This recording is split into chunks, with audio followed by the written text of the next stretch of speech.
여러분 안녕하십니까. 내란 우두머리 혐의 피의자 윤석열 전 대통령의 첫 형사재판이 모레 시작되는데요. 법원이 또 한 번 윤 전 대통령에게만 예외를 뒀습니다.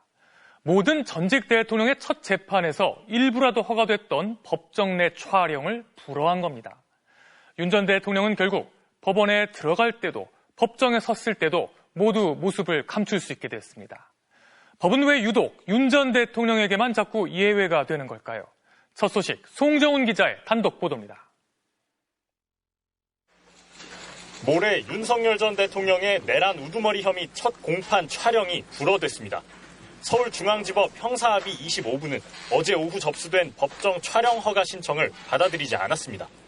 법조 영상기자단이 함께한 신청이었습니다. 재판부는 불허 이유는 따로 알리지 않았습니다.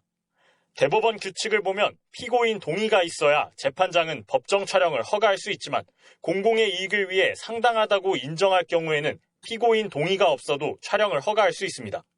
1996년 전두환 노태우 씨의 내란죄 재판을 시작으로 전직 대통령 첫 재판이 공개된 것도 이 이유였습니다. 2017년 박근혜 전 대통령 첫 재판 때 재판부는 사건의 역사적 의미와 국민 알 권리를 촬영 허가 이유로 들었습니다. 자, 피고인들은 모두 나와서 자리에 앉기 바랍니다. 이 사건의 중대성과 역사적 국민의 관심과 알 권리 등을 위해서 공판 개시전에 한해서 최소한의 법정 촬영을 허가했음을 알려드립니다. 지난 2018년 이명박 전 대통령 첫 재판의 경우 이 전 대통령 측이 국가적 위신 등을 이유로 촬영에 동의하지 않았지만 재판부는 받아들이지 않았습니다. 피고인 이명박에 대한 특정범죄 가중처벌등에 관한 법률 위반죄 사건입니다. 지금 촬영 중이신데 여러 가지에 있는 관심도 그리고 알 권리 등을 고려해서 촬영 신청을 허가했습니다. 이번 불허의 경우 윤 전 대통령 측 의사를 묻는 과정도 없었던 것으로 파악됐습니다.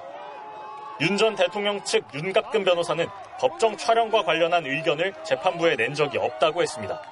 해당 재판부는 지난달 구속 일수를 날짜가 아닌 시간으로 계산해 윤 전 대통령의 구속 취소를 결정하기도 했습니다.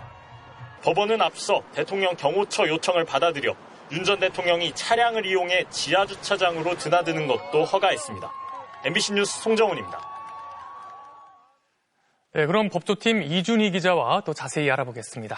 이 기자. 네, 그런데 다른 전직 대통령들은 첫 재판 때 모습이 지금도 영상자료로 남아있지 않습니까? 네.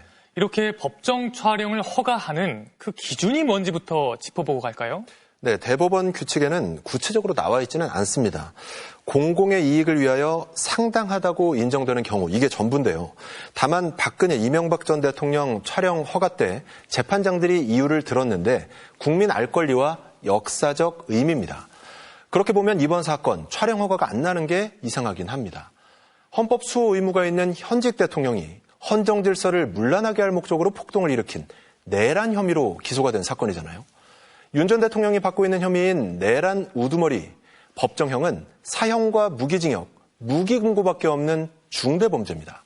이미 헌법재판소가 윤 전 대통령이 민주주의에 헤아릴 수 없는 해악을 가했다고 판단해 재판관 전원일치로 파면도 했고요. 이번 사건의 역사적 의미, 국민 알 권리의 중대성을 이명박, 박근혜 두 전직 대통령 사건과 비교해봐도 그에 못지않아 보입니다. 그런데도 재판부가 윤 전 대통령 측 의견도 확인하지 않고 촬영 불허를 결정한 거잖아요. 저희도 불허 취지가 뭔지, 공공의 이익에서 상당성이 부족하다고 본 건지, 역대 전직 대통령 전례에 비춰보면 특혜가 아닌지 법원에 물어봤는데요. 답을 받지는 못했습니다. 네, 그런데 이런 결정을 내린 재판부가 윤 전 대통령 구속을 취소한 바로 그 재판부 아닙니까? 이렇게 계속 윤 전 대통령에게만 예외를 두고 있는데 논란이 일 수밖에 없지 않을까요? 네, 12.3 비상계엄 사태 재판을 담당하고 있는 서울중앙지법 형사합의 25부인데요. 당시 날이 아닌 시간으로 구속기간을 따져서 윤 전 대통령 구속기간이 끝난 상태에서 기소가 이뤄졌다면서 구속 취소를 결정했습니다. 1954년 형사소송법 제정 이후 70년 넘게 해오던 계산 방식을 뒤집은 거라 경찰과 법원 내부에서도 논란이 컸는데요. 사법부 결정은 당연히 존중받아야 하죠. 피의자 권리보호 차원에서는 의미가 있다는 평가도 있었습니다. 그런데 왜 최고 권력자인 윤 전 대통령 사건부터 그 보호가 시작돼야 하냐. 지시를 받은 부하들은 죄다 구속됐는데 윤 전 대통령만 왜 예외냐는 지적이 나왔는데요. 이번에도 마찬가지입니다. 전두환, 노태우, 이명박, 박근혜 전 대통령 등 전직 대통령은 모두 촬영했는데 왜 그 예외가 윤 전 대통령부터 시작돼야 하느냐는 거죠. 윤 전 대통령 쪽에 기울어진 결정이 자꾸 나오다 보면 사법부의 신뢰를 깎아먹는 빌미가 될 수도 있습니다. 다음 재판에서 또 촬영 허가 신청이 이뤄질 테니 결과를 지켜봐야 되겠습니다. 네, 재판은 공정하게 잘 이루어지는지 끝까지 잘 지켜봐야겠습니다. 잘 들었습니다. 어제 파면 일주일 만에 관저를 나와 서초동 집으로 간 윤 전 대통령은 마치 금의 환영한 것처럼 꽃다발을 받고 지지자들과 포옹을 했죠. 심지어 다 이기고 돌아왔다는 도무지 상식적으로 이해하기 힘든 궤변을 늘어놓기도 했는데요. 반성이나 사과는 없이 나라를 위해 새로운 길을 찾겠다며 막후 정치를 이어가겠다는 뜻을 분명히 했습니다. 김정우 기자가 보도합니다. 관저에서 퇴거하던 윤석열 전 대통령은 대학교 점퍼를 맞춰 입고 일렬로 서 있는 학생들에게 가장 먼저 다가갔습니다. 하지만 1시간 반 전쯤 지지자들의 입에서 뜻밖의 말이 나왔습니다. 대통령실 쪽에서 저희 와달라 이렇게 해주신 것 같아요. 그래서 감사하게도 아프게 조치할 수 있도록 되었습니다. 청년 세대가 윤 전 대통령을 적극적으로 지지하는 모습처럼 보이도록 사전 기획한 걸로 의심되는 정황이 포착된 겁니다. 트럼프 대통령 슬로건을 인용한 대한민국을 다시 위대하게라고 적힌 붉은 모자를 쓰고 지지자들과 악수와 포옹을 반복하기도 했습니다. 퇴근 시간 한남대교 통제로 시민들의 불편이 이어졌지만 윤 전 대통령은 아랑곳하지 않았습니다. 8년 전 인적 드문 일요일 밤을 이용해 관저를 나와 삼성동 자택으로 조용히 이동한 박근혜 전 대통령과 대비됩니다. 서초동 자택에 도착해서도 마찬가지였습니다. 금이 환영한 것처럼 지지자들과 인사를 나눴고 꽃다발과 포옹 세례를 만끽하는 모습에 반성과 사과는 없었습니다. 이기고 돌아온 거니까 걱정하지 마세요. 어차피 5년 하나, 3년 하나. 12.3 계엄 이후 처음 모습을 드러낸 김건희 여사도 자신을 둘러싼 각종 의혹에 고개 숙이는 모습을 찾을 수 없었습니다. 아는 거를 깨달으면. 윤 전 대통령은 관저를 떠나며 대한민국 국민의 한 사람으로 돌아가 나라와 국민을 위한 새로운 길을 찾겠다고 했습니다. 파면된 대통령이 대통령 관저를 무단 점거하고 몇 번 인사들을 만나며 영향력을 과시하더니 자택으로 돌아가서도 막후 정치를 이어갈 뜻을 거듭 밝힌 셈입니다. 더불어민주당은 정상 임기를 마치고 떠나는 양 대선 장군 행세를 한 쾌거쇼라며 국민을 우롱하는 내란 수계의 파렴치한 모습과 마지막까지 한결같은 진상에 치가 떨린다고 직격했습니다. MBC 뉴스 김정우입니다. 12.3 비상계엄 이후 나라를 혼돈으로 몰고 간 중심엔 내란을 선전하고 선동한 정치인들도 있었습니다. 헌법재판소 해체를 요구하거나 계엄령을 계몽령이라고 주장하고 적법한 영장 집행을 방해하기도 했는데요. 경찰이 이들에 대해서도 내란 선전 선동 혐의로 수사에 착수했습니다. 정재영 기자가 보도합니다. 대통령 법률대리인단 윤갑근 변호사는 대통령 체포를 막기 위해 경호관들에게 영장집행경찰을 체포해도 된다고 말한 게 특히 문제가 됐습니다. 윤 변호사는 청주상당 국회의원에 출마했던 국민의힘 충북도당위원장 출신입니다.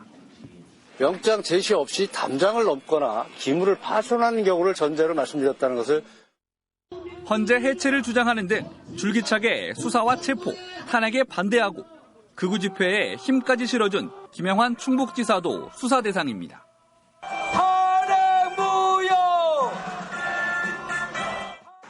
탄핵 반대 1인 시위에 더해 계엄령은 계몽령이라며 극우 집회에서 삭발까지 한 박지원 충북도의원도 포함됐습니다. 내란 사태가 종식된 것이 아니기 때문에 이러한 사태의 재발을 막기 위해서라도 확실하게 이 관련자들에 대해서 처벌이 이루어져야 되기 때문에 대통령 체포를 막겠다며 관저로 달려갔던 엄태영 국회의원 역시 진보당에 고발된 상태입니다. 쟁점은 이들의 행위를 내란 선전, 선동으로 볼 수 있는지 여부. 수사는 아직 초기 단계입니다. 윤갑근, 박지원 건만 1차 고발인 조사를 마친 상태로 김영환, 엄태영 건까지 진행한 뒤 정치인 소환 여부를 판단할 예정입니다. 경찰은 이를 위해 통합진보당 이석기 전 의원 사건 판례를 분석하고 있습니다. 당시 대법원은 유죄를 선고하면서 내란 선동죄의 구성 요건을 구체적으로 밝혔습니다.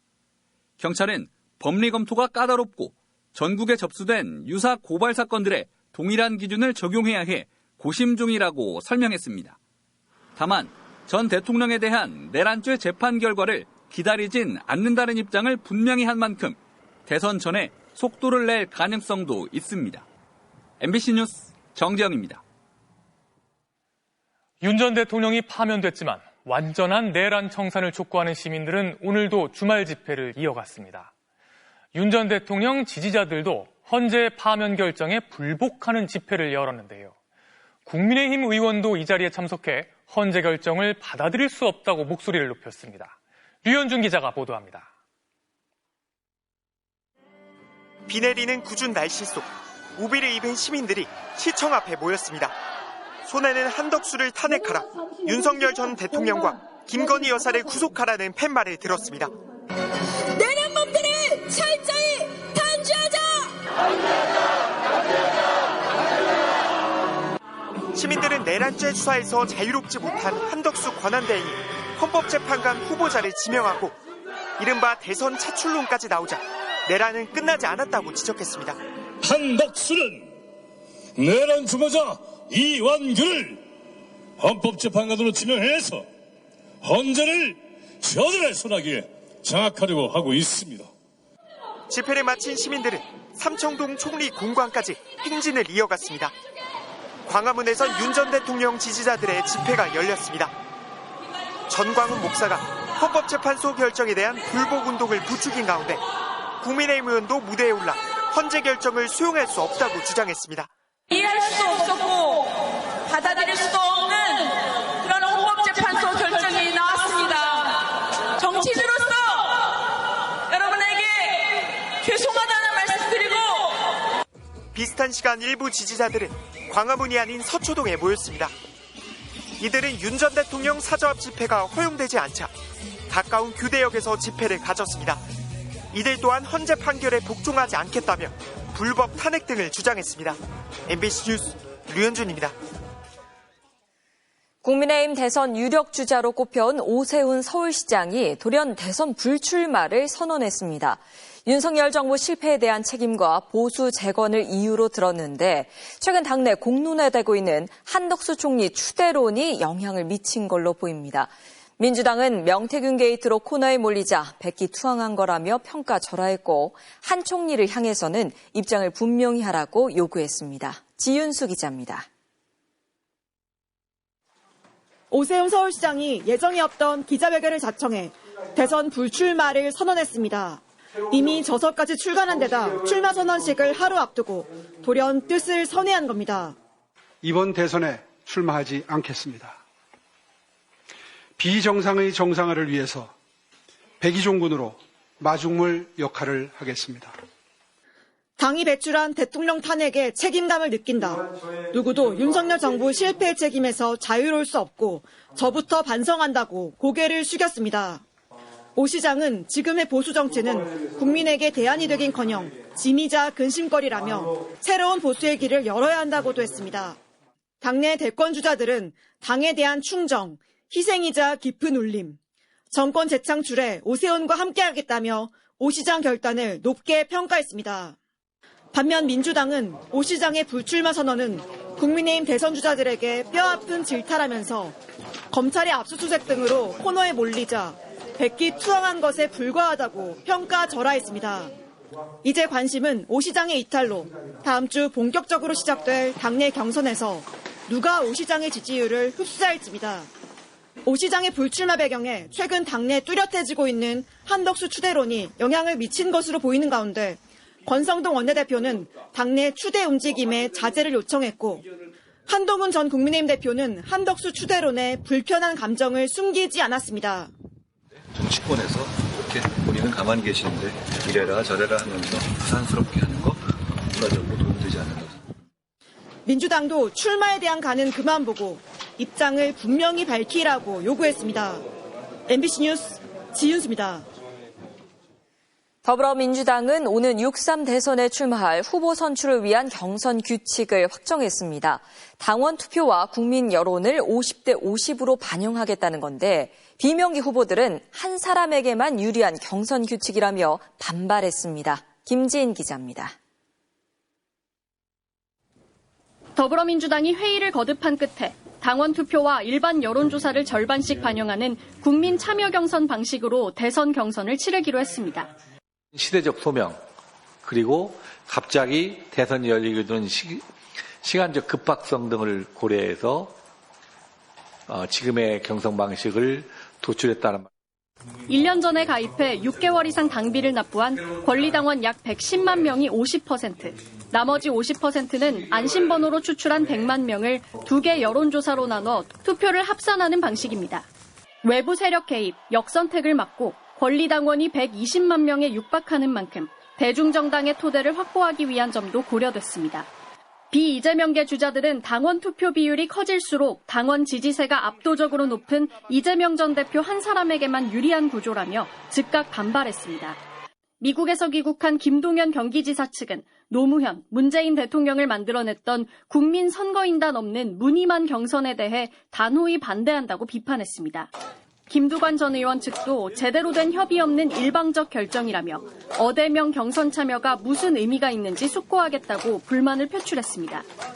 반면 세종시에서 오늘 대선 출마 선언 예정인 김경수 전 경남지사는 경선 룰에 대해선 당의 방침을 따르겠다는 입장인 걸로 전해집니다.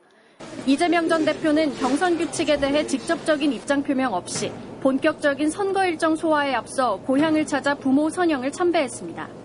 이번 경선 방식은 중앙위원회와 전당원 투표를 거쳐 최종 확정될 방침입니다. 한편 조국혁신당은 독자 후보를 내지 않고 야권 유력 후보를 지원하는 선거연대를 하겠다고 밝힌 가운데 민주당은 대승적 결단이라며 환영한다고 밝혔습니다. MBC 뉴스 김지인입니다. 경기 광명 신안산선 공사 현장이 붕괴된 지 이틀째입니다. 노동자 2명이 매몰됐다가 한 명은 오늘 새벽 구조됐고 다른 한 명은 여전히 실종된 상태입니다. 해가 지고 강한 비바람이 몰아치면서 구조 작업에 어려움을 겪고 있는데요. 현장에 취재 기자가 나가 있습니다. 조건희 기자, 현장 상황 어떻습니까? 네, 낮부터 내리기 시작한 비는 시간이 갈수록 거세지고 있습니다. 현장에서 매몰된 노동자를 찾는 작업이 계속 진행되고 있지만 바람까지 강해지면서 여건은 점점 더 안 좋아지고 있습니다. 마지막 구조 대상인 50대 노동자는 어제 붕괴 사고 뒤 연락이 끊겨 29시간째 실종된 상태입니다. 구조당국은 상부 구조물부터 해체하면서 수색 범위를 넓히고 있는데요. 붕괴 현장에 빗물이 대량으로 흘러들지 않도록 배수로를 만들고 모래주머니를 쌓으면서 구조 작업을 진행 중입니다. 앞서 오늘 새벽 4시 반쯤엔 매몰됐던 2명 가운데 한 명인 20대 노동자가 지하 30여 미터 깊이에서 구조됐습니다. 그냥 압박돼 있는 거 빼면 쇼크 와요. 그래서 천천히 하는 거니까 걱정하지 마시고 정신 바싹 차리세요. 추워요? 네, 금방 이제 올라갈 겁니다. 이 노동자는 붕괴 사고 초기부터 전화가 연결돼 소방당국이 고리 위치를 확인하고 구조 작업을 진행해 왔습니다. 철구조물을 일일이 하나씩 수작업으로 절단을 하고 그다음에 토사물을 바켓으로 퍼내는 과정에 이번 사고가 예견된 인재라는 지적도 잇따르고 있습니다. 신안산선 공사 현장은 터널 중앙 기둥이 무너져 내리며 붕괴됐습니다. 사고 직후엔 콘크리트 기둥에 균열이 난 것으로 알려졌지만 국토부에 제출된 상황 보고서 등에 따르면 붕괴 사고 하루 전부터 기둥 곳곳이 부서져 안쪽 철근이 드러나는 등 파손된 정황이 확인돼 추가 조사가 필요한 상황입니다. 사고 이후 인근 주민 2,300여 명에게는 한때 대피 명령이 내려졌다 해제됐는데요. 일부 주민들은 사고 여파로 가스 공급이 끊기는 등 불편을 겪고 있습니다. 또한 인근 도로와 인도도 당분간 통제될 것으로 보입니다. 지금까지 경기 광명시 신안산선 붕괴 사고 현장에서 MBC 뉴스 조건입니다. 중국을 제외한 나라들에 대해 90일간 상호 관세를 미룬 트럼프 미국 대통령이 각 나라와 협상을 하더라도 관세를 최소 10%는 매기겠다고 밝혔습니다. 그러면서 미국이 좋은 지위에 있다고 자신했는데요. 정작 미국 서민과 소상공인들은 생필품 가격이 폭등할까 우려하며 밤잠을 설치고 있다고 합니다. 뉴욕에서 나세용 특파원이 취재했습니다. 트럼프 대통령은 상호관세 이전의 무역 질서로 돌아가지 않겠다는 뜻을 분명히 했습니다. 국가별 협상이 잘 진행되더라도 상호관세는 최소 10%로 유지하겠다는 겁니다. They can choose not to deal with us or they can choose to pay it. If they think it's too high, they don't have to do business with us. 중국의 125% 맞불 관세엔 즉각적인 대응을 하지 않았습니다. 대신 시진핑 주석은 똑똑한 지도자고 중국은 위대한 나라라며 종국엔 긍정적 결과를 내게 될 것이라고 말했습니다. 하지만 당장 한 푼이 아쉬운 서민들은 생필품 가격이 오르는 게 무섭습니다. I hope not, okay? Because rent is enough, okay? Everything is so expensive, and I feel like food shouldn't be at all. Like, we don't make enough. 인기 소설 제목을 따 우리 모두 마트에서 울게 될 것이라는 한탄이 나오는가 하면 납품가 인상을 통보받은 마트 주인은 벌써 밤잠을 못 이룬다고 토로합니다. Can't sleep, obviously. Suppliers already sent letters informing us that the prices will increase. 월스트리트 저널은 근거 없는 무역 전쟁을 이유로 트럼프 대통령 탄핵을 주장했습니다. 저널은 논소리원 칼럼에서 트럼프 대통령이 직관만으로 불가능한 일을 벌였다며 무역 상대국들과 관계 회복을 위해 탄핵이 바람직할 수 있다고 썼습니다. 트럼프 대통령은 미국이 좋은 지위에 있다고 말했습니다. 하지만 오늘도 미국 국채 가격은 폭락했고 소비 심리는 더 악화됐습니다. 미국 경제에 대한 신뢰가 더 낮아지고 있다는 얘기입니다. 뉴욕에서 MBC 뉴스 나세웅입니다. 지난달 구직 활동을 하지 않고 그냥 쉬었다는 청년이 50만 명에 육박했는데요. 은퇴 이후에 일을 하려는 고령층도 늘고 있지만 상황이 녹록지 않습니다. 이런 일자리 문제를 방치하면 결국 우리 경제 성장까지 위협할 거란 전망이 나옵니다. 정혜인 기자의 보도입니다. 서울의 한 대학교 채용 박람회. 참여한 학생들의 표정에선 아쉬움이 묻어납니다. 학생들이 선호하는 대기업을 비롯해 참가 기업들이 예년보다 크게 줄었기 때문입니다. 제가 인턴했던 기업도 원래 작년에는 여기 채용박람회에 있었는데 올해 없어졌더라고요. 국내 대기업 10곳 가운데 6곳이 올해에는 상반기 채용 계획이 없다고 밝혔습니다. 채용이 주는 와중에도 신입 대신 경력직 채용이 늘고 있습니다. 스펙이 있어도 갈 데가 없고 특히 저희 같은 학부생들은 그런 경력조차 없는데 공채가 많이 열리지 않으면 어딜 가야 될지 정말 모르겠어요. 인턴 경험을 좀 했어가지고 인접 준비라든지 아니면 코딩 테스트 준비 위주로 많이 하고 있어요. 그러니까 힘들고 많이 안 뽑으니까.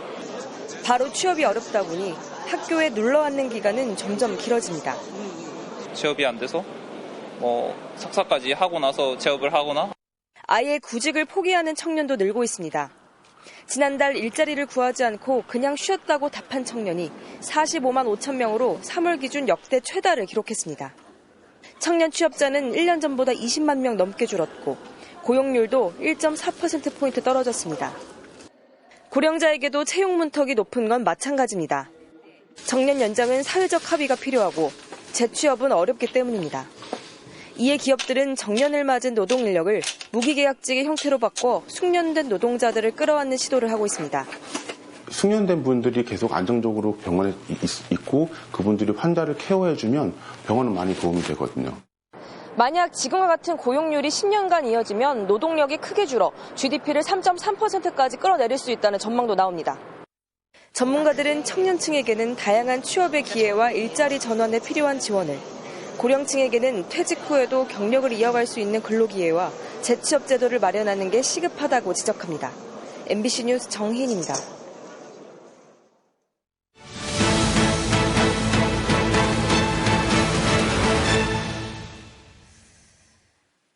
조금 전 민주당 대선 경선들 관련 기사에서 김경수 전 경남지사는 오늘이 아닌 내일 대선 출마 선언을 예정하고 있습니다. 시청자에게 사과드리겠습니다. 계속해서 뉴스 전해드립니다. 10여 년 전 일본 구마모토 현에서는 일본 최초로 댐 철거가 이뤄졌습니다. 당시 댐 철거 비용이 건설 비용보다 4배 이상 더 드는 걸로 추산됐는데요. 그럼에도 왜 댐을 허무는 선택을 했을까요? 차현진 기자가 현지에서 취재했습니다. 일본 규슈 구마모토를 가로지르는 구마강. 청록빛을 띠는 강이 세차게 흐릅니다. 폭이 좁아지는 구간엔 여울도 생겼습니다. 강바닥이 보일 만큼 청명한 구마강은 불과 10여 년 전만 해도 뿌옇고 악취까지 풍기던 곳이었습니다. 수력발전용으로 지은 아라세댐이 반세기 동안 물길을 막으면서 여름만 되면 녹조가 창궐했기 때문입니다. 봄이면 먹이를 찾아 상류로 거슬러 갔던 이 지역 특산품 은어도 자취를 감췄습니다. このくらいの鮎が顔を真っ黒にするぐらい。鮎が取れなくなったって分かり出したのは減ったなって分かったのは10年ぐらいしてから出てきたんですけど 하류 지역엔 과거에 없었던 홍수 피해도 반복됐습니다. 마침 댐 수명이 다해 가동 연장 여부를 놓고 의견이 분분하자 구마모토현은 지난 2012년 아라세댐을 전격 철거하기로 결정했습니다. 일본에서의 첫 댐 철거였습니다.